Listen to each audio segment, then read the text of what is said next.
Well, Mary, you can count on Police Chief Curry being there on the 27th. I'll be there with them, and hopefully all of our executive team will be there. We have one more item, but before we get to it, I want to make a comment on today's homes.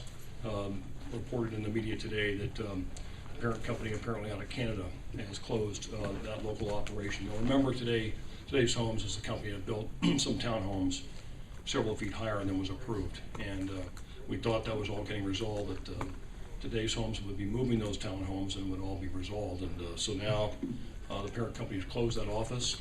Our planning department is conferring with our city attorney's office. I know that there'll be a meeting very soon between our city and regional building department. We hope the parent company in Canada will step up and meet the obligation of today's homes to move those townhomes. Notwithstanding going out of business locally, they have a duty, I believe, both, I hope legally, I believe, and ethically to do that. So we're going to be following that closely. We'll keep you informed of what we know when we know it.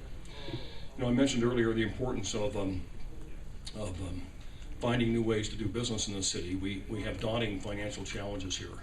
I've told you before that we're headed toward insolvency if we do not begin taking steps soon to change the way we operate. And that is before we spend a penny on stormwater drainage, roads, and bridges. And I told you this morning that we now know that we've inherited a huge backlog in those areas. So it is absolutely essential that our city government, every function within our city, rethink everything we're doing and how we're doing it and why and whether we're the best ones to do it, and to reinvent the way we deliver services and to do our best to innovate, to find more effective ways to serve the community on every tax dollar we spend.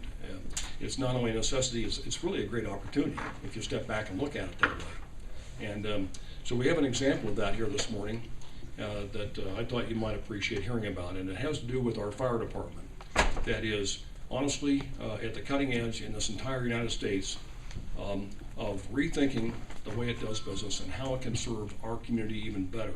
So with that, I'd like to introduce our fire chief, who's going to tell you more, Rich Brown. Rich?